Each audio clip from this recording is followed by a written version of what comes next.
You've been in the tech space for years. What was the light bulb moment that pushed you to founding ECOBLOX? That light bulb moment was... So I worked with Nvidia back in the day when they had like 800 people. 4 trillion market cap. Who cares who's building the next AI? They are the ones controlling the chip making. They're in the chip making business. They're showering with money over their heads. As if one government were to own 80% of AI compute power, should we be terrified?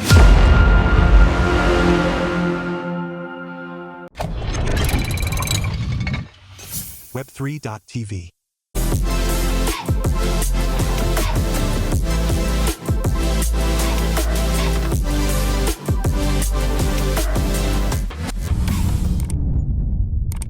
Hello and welcome to the Traders Brawl podcast, where we feature entrepreneurs, money gurus, business leaders, and even fitness freaks on the show. I'm Adel, your host, and if you're new here, welcome. Every week, we sit with entrepreneurs, disruptors, and innovators who are rewriting the rules of wealth, health, and tech. Today, we're diving deep into the world of AI infrastructure with someone who's been on the front lines of tech innovation for over 20 years. Our guest today is Theo Valich, CEO and co-founder of ECOBLOX, a company rethinking everything we know about compute, chips, and the future of AI. From challenging GPU monopolies to building energy-efficient alternatives, Theo's not just riding the AI wave, he's laying the bricks beneath it. Let's get into it. Theo, welcome to the Traders Brawl podcast. Thanks, Del. Thank you for having me, and pleasure as always. It's my pleasure as well, because every week I want to invite a different guest from before in order to, and a different industry, to shed light on what's happening in that industry, in that specific industry, because there's always knowledge to be learned on the show. And what's different about this show is that I like to incorporate the work-life balance, because we're all human at the end of the day, and we all need to release. And so I thought you'd be a great guest, given that we know each other for some time now, a couple of years, since the early days when I've just moved, and you're building something really, really exciting. Yeah, I mean, in a way, I probably connect with each and every viewer of this podcast, each and every listener of the podcast, and each and every viewer of the photos that you post. Because ultimately, when you take a look at it, the way how we as humans, how we communicate, it has evolved over the years, but now it has been interconnected more than ever. And at ECOBLOX, we're basically building those pipelines, Right. those bricks, as you rightfully said, Right. that are connecting us all. So my first question to you, you've been in the tech space for years. What was the light bulb moment that pushed you to founding ECOBLOX? Pretty good story. So I didn't start ECOBLOX on my own. There is a couple of other co-founders. Originally, we actually started 6 of us. Wow. 6 co-founders. And the idea was, everybody in the world talks about we need to move to green energy, we need to transition, and so on. But in most industries, people don't exactly say, how are we going to do it? So when I came to UAE first time in 2007, and then when I set up my family office and became a resident in 2012, like, Damn. time flies. I basically saw UAE is a country of great potential, and I really like the whole multicultural element. Because also I love to travel around the world, and it kind of makes sense because you have friends from everywhere. And over time, a lot of those friends, you included, found this place to be a home. Wow. So that light bulb moment was the energy transition, because we saw UAE went from 1% renewable energy to basically 40%, and it took a decade. So when people say, oh, we're going to need decades to move, with full respect, I disagree. If there is a will, there is a way. And ECOBLOX started actually when a sovereign wealth fund of this country was looking to have an offtake. And the main thing is, and this is probably what most people don't know, UAE in the winter, we consume about 1.6, 1.8 gigawatts of electricity every hour. Now in the summer, we consume about 9.5. So as you can see, there is a massive delta, and whatever you consume, 2 gigawatts or 9 or 10, you always pay for the cost of that highest peak. And again, this is the month where we're celebrating our 3rd birthday. We basically started when there was a need, a push to create a Bitcoin mining industry in the UAE. Even though none of us originally were involved in Bitcoin in an industrial way. I'm a supercomputing guy. Mario, my co-founder and CTO, he is based coming from the telecom space. So all those wonderful wireless phones, set-top boxes, limitless programs, and so on. Mario is the guy who's been involved since the very early beginnings. And Donatas, he basically came to us from the blockchain space. So he was doing real-world asset tokenization before legal frameworks. He worked with Cardano Foundation, and maybe it was a little bit ahead of the time, but when we all sat together, we were like, okay, so we have a country which is doing energy transition. We have finally ability where private capital and public capital is starting to flow into Bitcoin. So we're talking about 2021 as the idea. And there is a need to do something with the physical infrastructure costs that the country bears so that, to be honest, so that we can all live a very high quality life 12 months a year. And the birth of EcoBlox was just that. And the way how we now ended up in AI data centers is actually stemmed from, we started to look into Bitcoin space, and it was always kind of the lowest cost, low quality, the amount of fires and so on is going on in industries. Like, quite frankly, it's a shit show. And luckily we're not on TV, so I can even use the S word. Of course you can. For which I apologize for anybody who is in. This is a Traders Brawl podcast. Anything goes. Yeah, I'm chamomile tea. So basically we looked into, okay, so this is Bitcoin mining, it's a race to the bottom, but what if by any chance would Bitcoin fail? And this was a question that came to us from the clients. What would we do with all this infrastructure? Because of course we're talking about hundreds and hundreds of millions of dollars that you invest. And we simply said, okay, so what about that we create a modular data center, which will be very small, compact, you can deploy it top of a mountain, next to a telco tower, and voila. Now this is also before ChatGPT, before any of those, but we kind of saw the dawn of self-driving cars. I mean, self-driving cars with a data center somewhere in the middle of nowhere, controlling 2 cars in the middle of city, physics, sort of ain't gonna work. So we were like, okay, so let's create a drop-in replacement for Bitcoin mining. Let's make it as modular as possible that you're kind of not, we're not into the idea that we are holier than holy and that the world will never change and so on. Which ended up being a competitive advantage because when ChatGPT came out, all of a sudden you had this race towards 100 million users, right? Yes. Because more users is more money, right? Exactly. But also there is a massive demand in the infrastructure, right?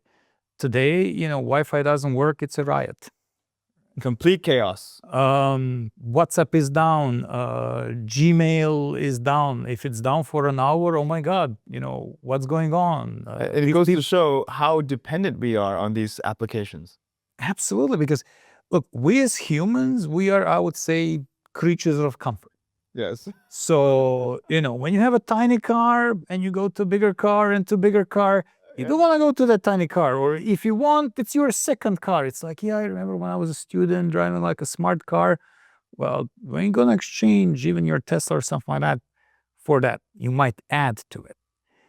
And our mentality, right, of adding, being a watch collector, being a tea collector, being anything that you do, just think about how many things received a microchip over time.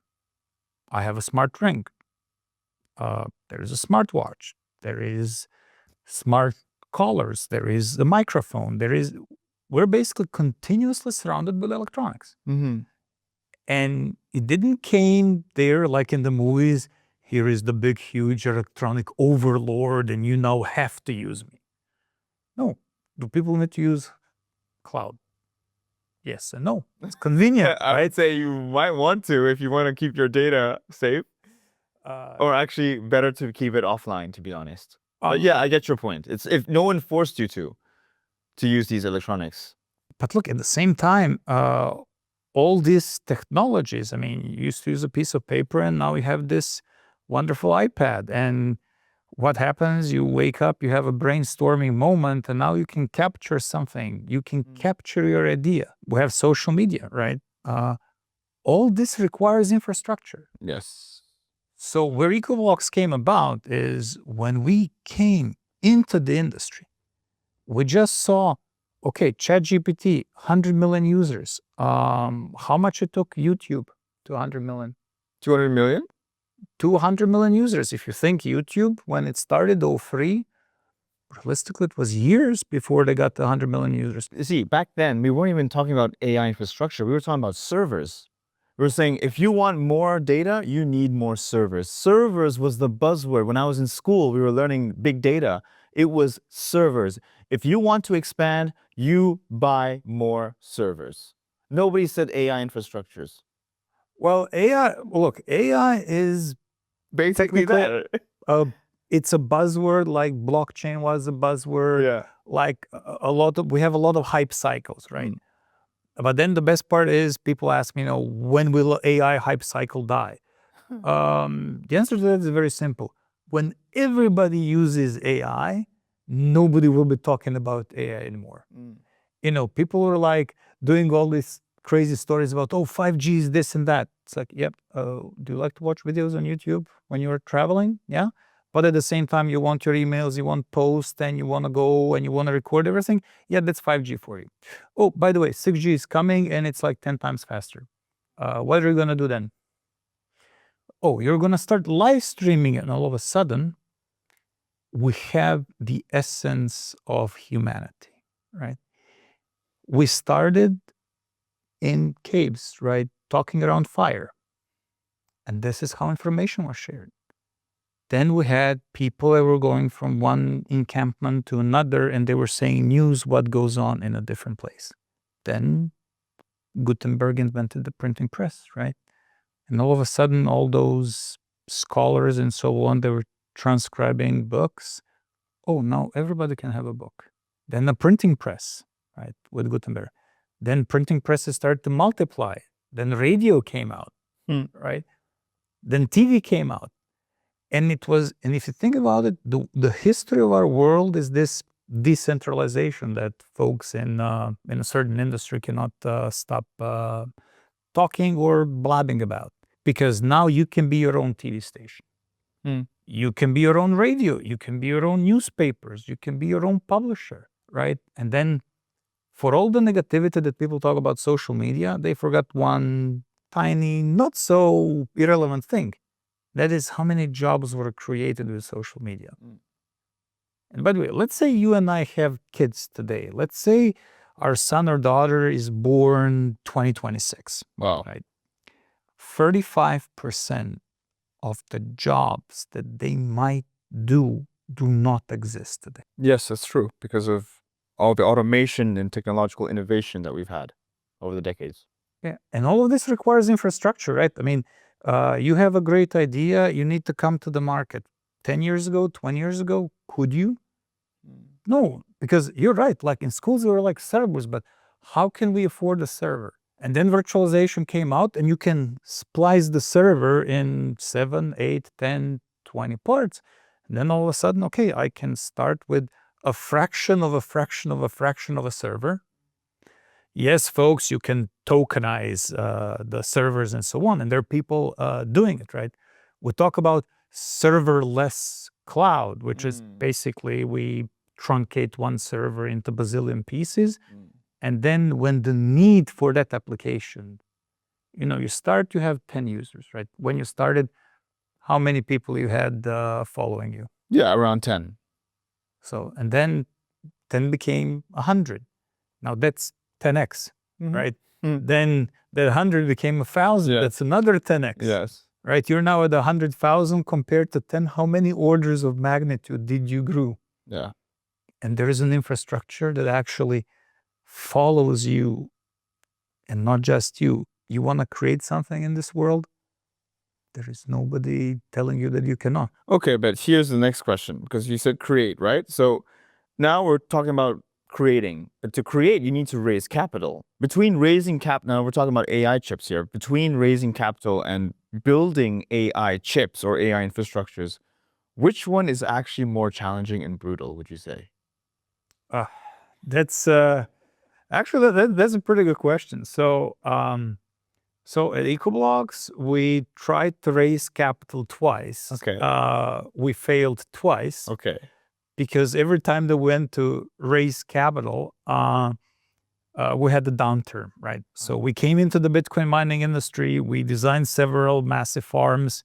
We built our software suite that optimized the work, increased reliability, and so on. And then we're like, let's productize our operating system. It's like the market cannot wait. FTX happened. And it was like, and then people were like, well, scusi compadre, but we're not going to invest in you. And I was like, okay, yeah, it's a fair game. But guess what? Here is AI or AI infrastructure. Here is blockchain infrastructure. Like, how many games are launching on Ton, right? How many games are now going to adopt AI, right? So the key thing is you always need to be nimble and flexible with the market. And yeah. So was building AI infrastructures easier? I mean, that's what you do at EcoBlox, right? Yeah. So, well, we build the infrastructure, and to give a little bit of color to your viewers. So in our background, we worked on a lot of technologies that you don't even know. Smart gates, that works and enables seamless experience, right? Behind smart gates, you have so many technologies. Emirates ID, our identification document, it has actually 19 blockchains attached to it back at the day when I was working on some of those. And the amount of seamless integration that needs to happen between all these different complex systems, think about it, technology and what we can do today as humans is absolutely amazing. And I'm always amazed, because we often give access to compute to universities and so on. And it's like, people come to us and say, hey, I have this idea. And it's a person from medical industry, automotive industry. So I don't go for the buzzwords, to be honest. AI, blockchain, this and that, cloud. These are all tools that are actually enabling us to achieve our best. And that's how we need to approach it. So at EcoBlox, we don't have this singular master vision. We know what the world wants. Right. We're never gonna, well, I'm probably cursing myself for now, but, or sentencing myself, but I will never tell our customers our vision is the only right vision. You need to follow us and so on. That's noted. That's noted. To your point that these are all tools, cloud, ChatGPT, things that we use on a day-to-day basis. These are all tools, I agree. But without chips, there are no tools.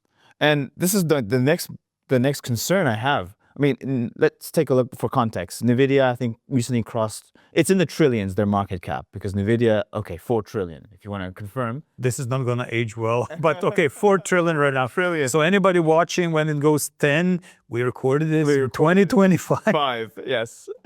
4 trillion market cap, Now, who cares who's building the next AI?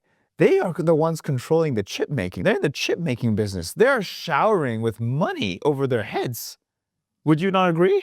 So That's actually, so I worked with Nvidia back in the day when they had like 800 people, and I had my tiny engineering firm and a tiny media firm, and we tried to raise awareness from one side, from another build solutions. So from working on CUDA, on metal from ATI, and these different technologies and products. Here's what I can tell you.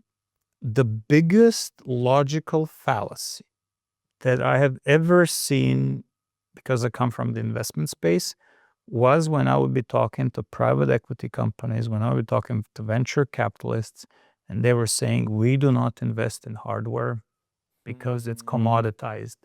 And I'm like, well, today the world needs 25 million of those Nvidia GPUs and they cannot make more than 10 of them. So if you told Jensen or Lisa or something like that, we're not going to invest in your industry because it's commoditized and so on. And they start to decide with companies whose portfolio does include them. They're kingmakers and you're out of business the moment that your funds expire because you will not achieve the ROI. Hardware is not commoditized. You need to know your stuff. Otherwise, the thing doesn't work. Second of all, or third of all, the whole concept of, it's easy. Making an application is easy. Combining hardware is easy. Doing this is easy. Everything is easy is, quite frankly, an insult to countless thousands of people in our industry, which are working day in, day night, fixing those bugs because nothing is perfect in this world, and enabling this world that we live. So Nvidia Kingmaker, 20 years in the making.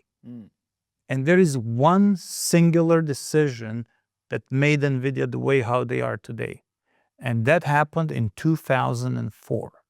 So 21 years ago. Technically, that decision can drink. Well, in United States.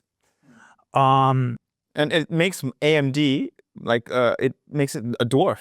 AMD and probably a Taiwanese semiconductor company as well, I can't remember. Yeah, but let's go back to 2004.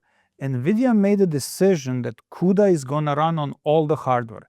$80 GPU in a laptop for a student, CUDA runs on it.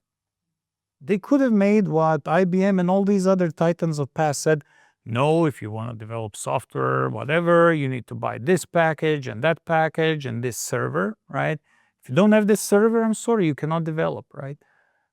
And Nvidia made the decision, CUDA is going to run on everything. And when CUDA came out and Tesla came out, that was G80 generation, also known as Tesla.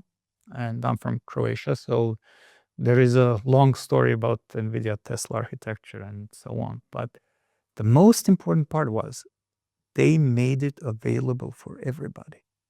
So what happened? Universities, professors, high schools, they started to download CUDA. And literally within a year, there were 3,000 universities that started to teach CUDA because it ran on a GeForce card. Now, if you think about it, those kids grew up.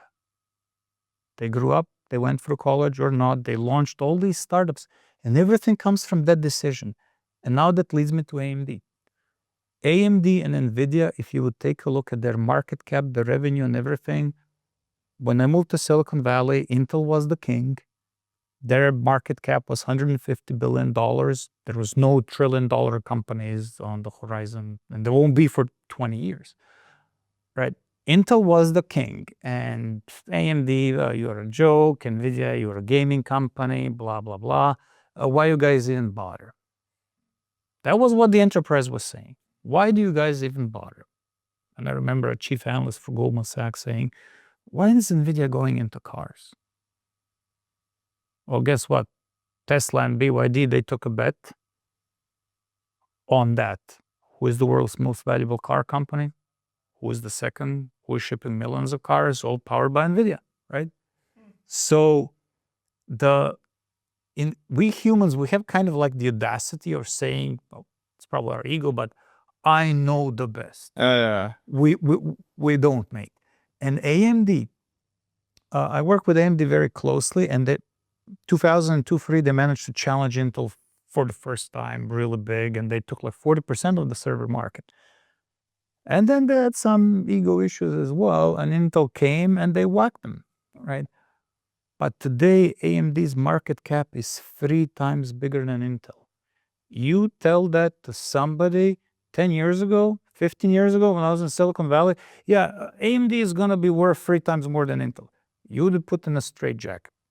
But if you would say that Nvidia is going to be worth 40 times Intel, I think you would be just, taken behind the building and just shot because you're polluting what more knowing humans do. And the thing is, if you have grit, if you have hustle, and if you dare to challenge the status quo, will it pay off in a year? Yeah. No. Maybe. Inshallah, as in say here, right? Yeah. But 5 years? 10 years? Look at AMD. They've been owning the CPU market since 2017. 2 years from now, I don't see Intel coming with their architectures, and they're kind of lost in translation. Because also Intel, in its ego, with 2 previous managements, they were like, we don't need all these people that build Intel successful, we know better, and they fired them. And who do we have now? We have AMD, Nvidia, Grok, Samba Nova. We have companies coming out of the woodworks making amazing chips, cheaper than ever, more than ever. There's more competition. Absolutely. And it's beautiful. Interesting. That's a good thing from a competitive perspective. Innovation for the economy, it's good. Yeah, because, look, we all want to live in this smart world, amazing world, and so on. But back in the days when I was running a multifamily office, we were having discussions with leaders of the countries, and I don't want to name drop, but they were significant. We were like, okay, so what do we need to really make smart city, right? What do we need to extend the lives of people? What do we need to? The answer was, we need, if AI would be there tomorrow, we need about 300 million developers on AI. And to have hardware, make the programs, not the developers. Fine. So just set the record straight right now for this question. Where would we be without AI chips? Quite frankly, we would be Cavemen? Nah. Well, if Wi-Fi goes off, we're all getting out of our caves, and it's like, what's going on, right? But isn't Wi-Fi powered by an AI chip or a chip? Okay, so I think to give justice to the term artificial intelligence, we should kind of explain to people what artificial intelligence actually is. So artificial intelligence is a set of technologies. Now, what these technologies are, they're nothing else but algorithms.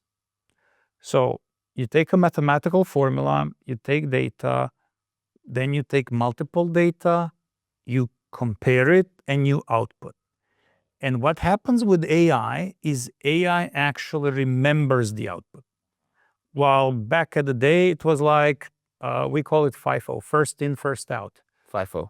Data comes in, data goes out. What happened in the previous cycle? Nothing.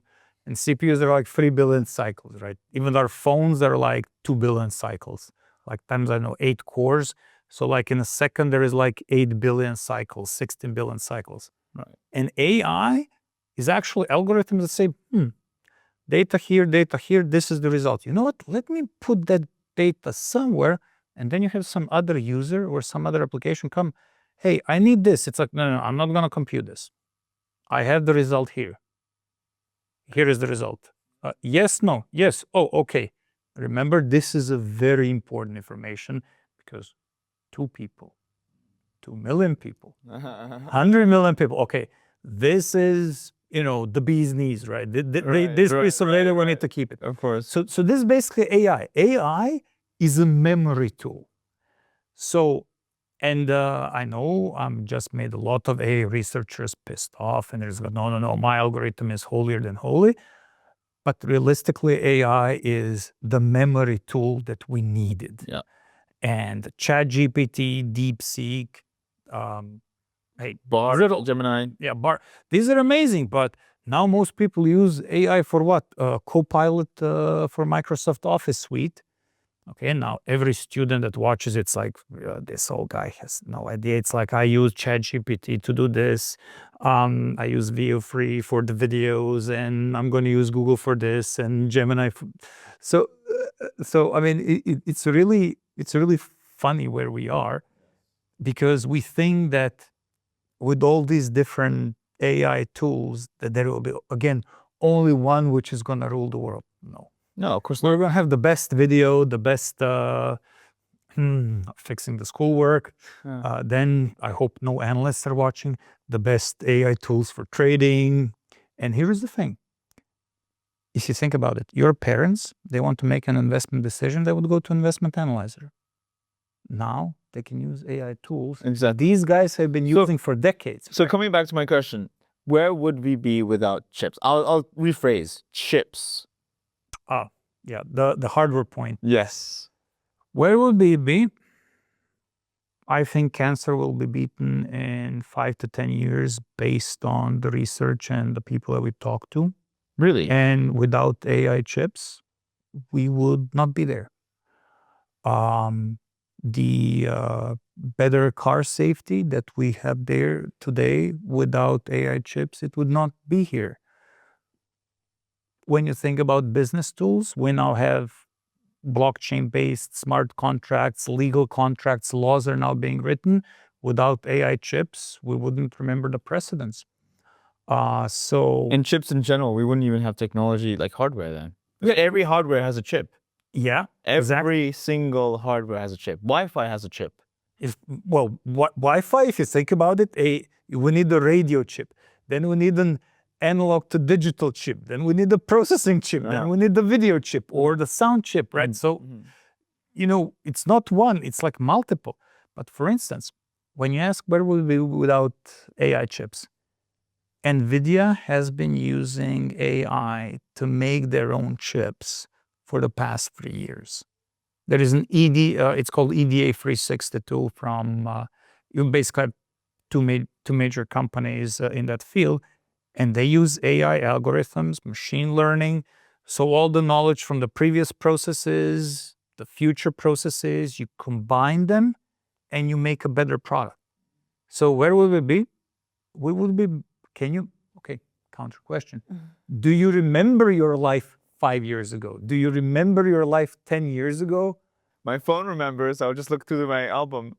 iCloud. Which again, it's like, which thumbnails I'm gonna serve him first, because Adel is gonna like unzoom and then let me go back, then let's zoom. Yeah. Where is that memory function? Where is that calendar reminder that your friend has a birthday? Because we don't browse social media, Facebook, your friends have birthdays, right? Now it's in the calendar, or use Calendly to like set up our meetings. Yeah. Where would we be? Well, we would still be here, but I would argue we would be less productive. And less advanced as a nation, less advanced as a human. I get what you mean. There would be the cars that we have today, BYD, Tesla, which operate on Nvidia's AI chip, wouldn't be there, because there would just be a normal. There wouldn't be a screen. Anything that has hardware, it would not exist.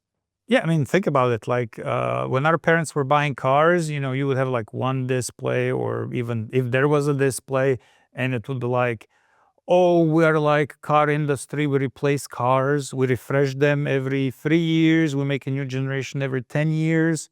Today, here is a car, here is a car, here is a car. In fact, the car that I drive in UAE, one off, but my favorite is actually Rabdan, which is a UAE assembled car. Mm-hmm.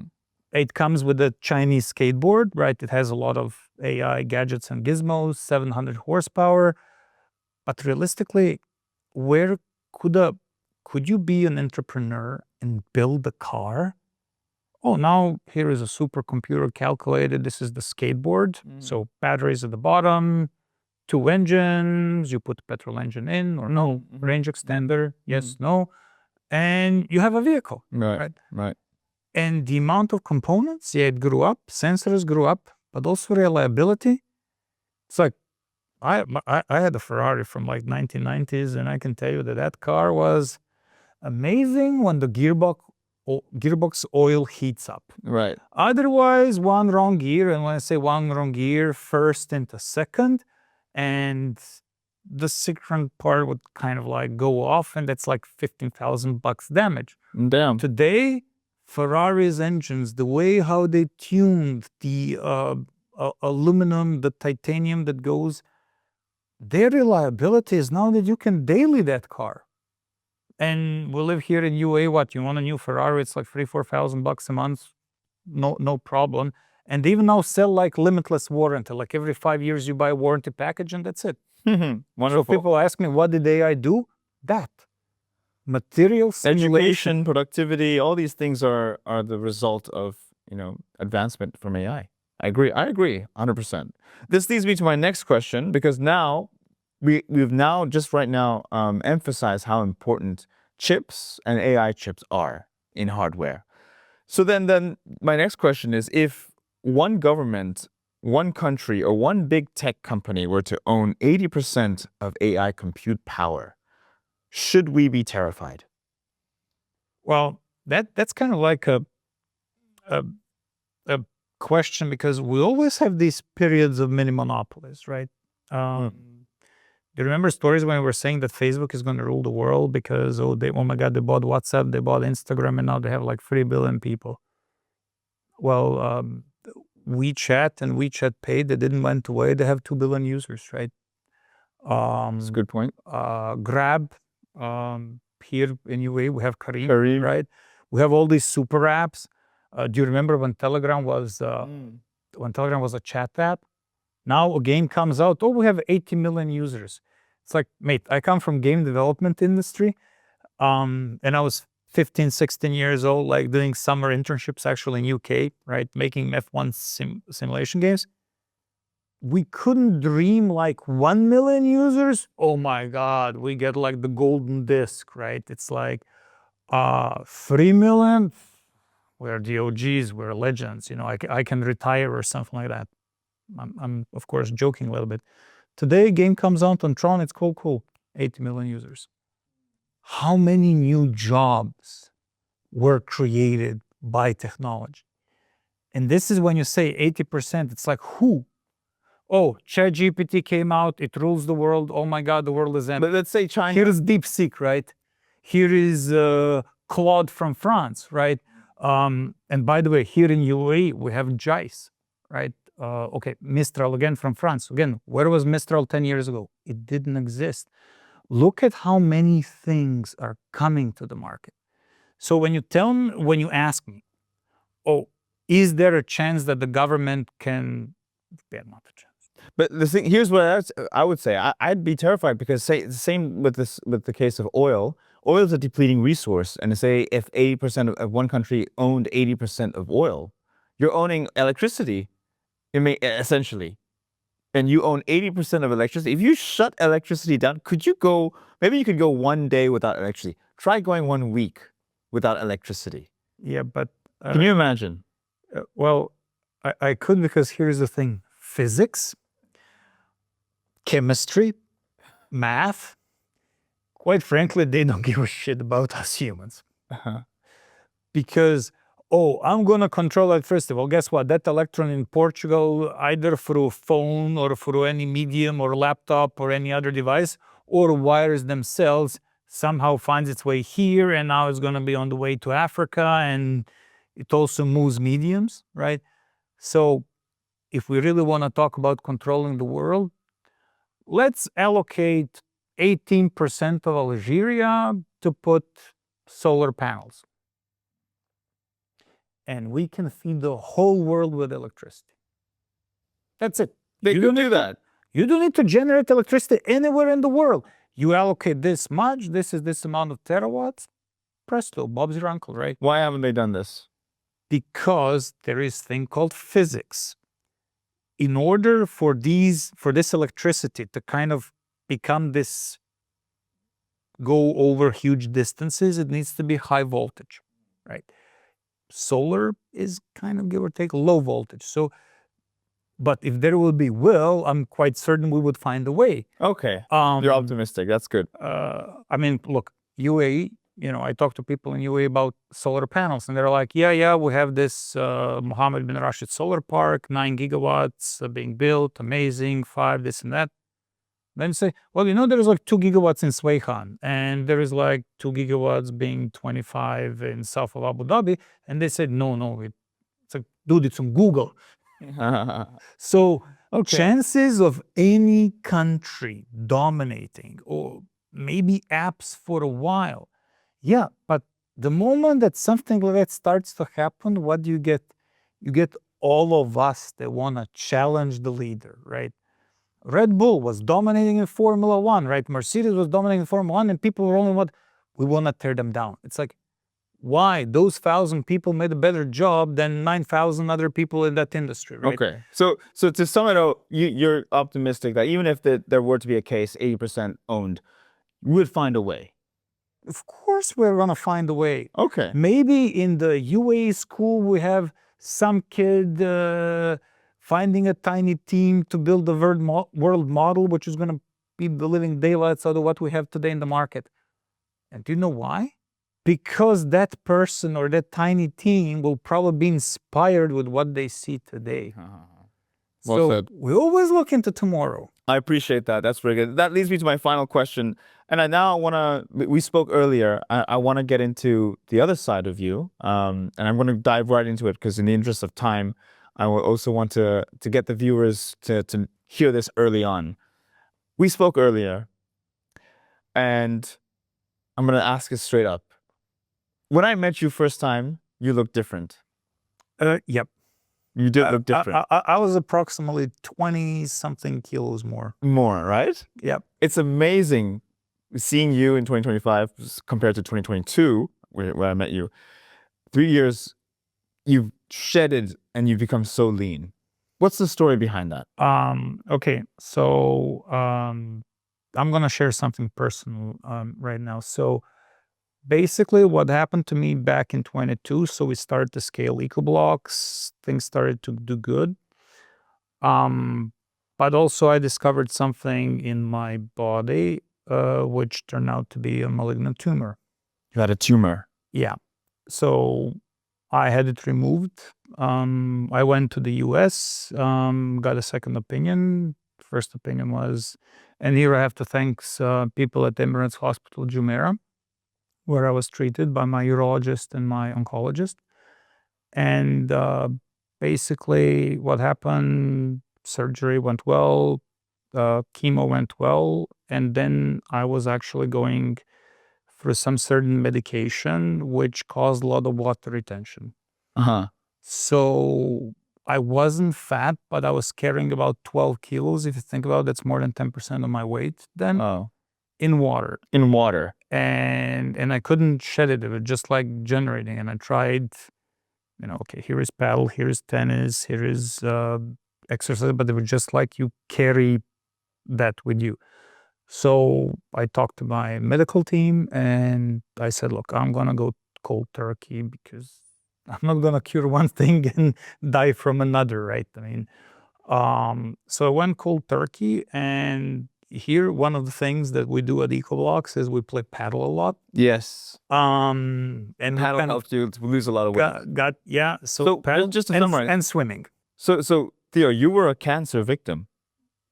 And I would say a survivor. Now a survivor. Wonderful. We can end it on a good note right here on the podcast. Unless you want to add to it. Well, I would say the only real wealth that you say in your life, that you have in your life, is actually your health. So I would appeal to everybody, do medical checkups once a year. And I'm speaking to the fourth wall here, and no, I'm not Ryan Reynolds, so I do apologize. Yes. I might put like a Deadpool thing, but sooner or later. It's a really great message.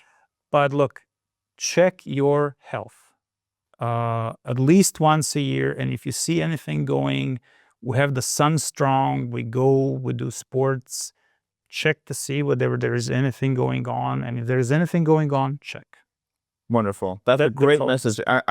One of the different things about this podcast compared to others, you shared something vulnerable with you. I really appreciate that.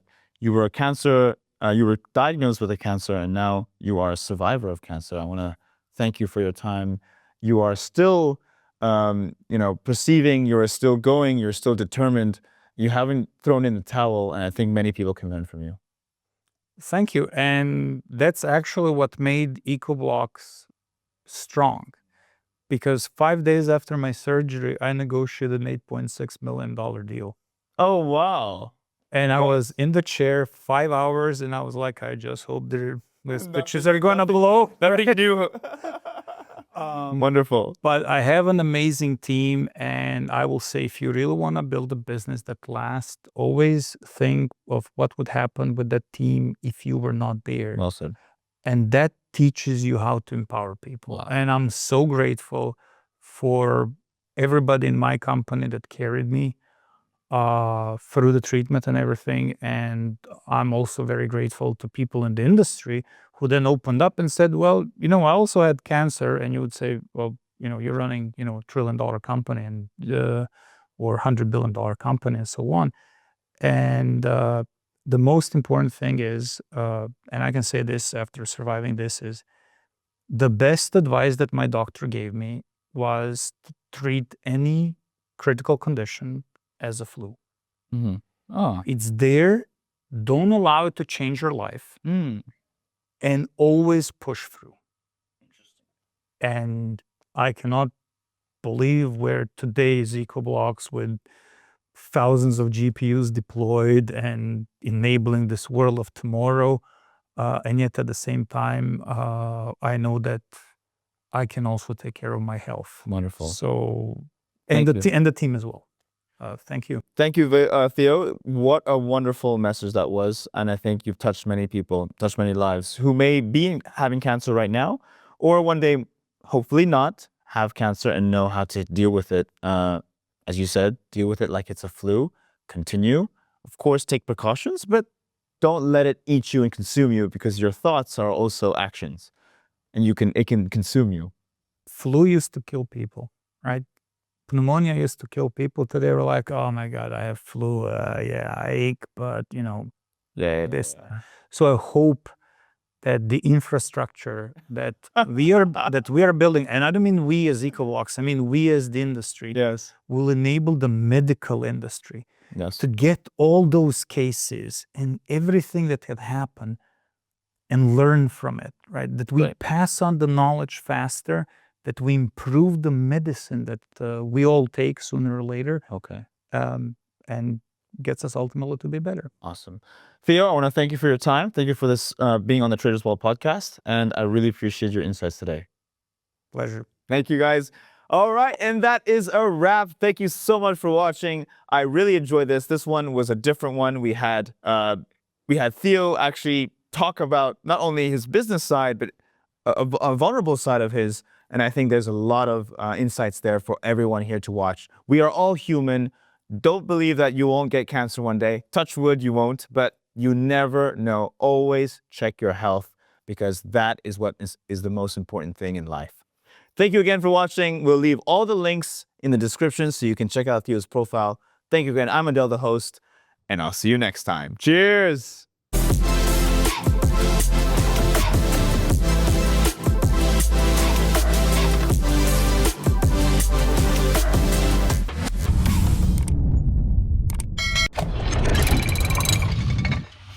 Web3.tv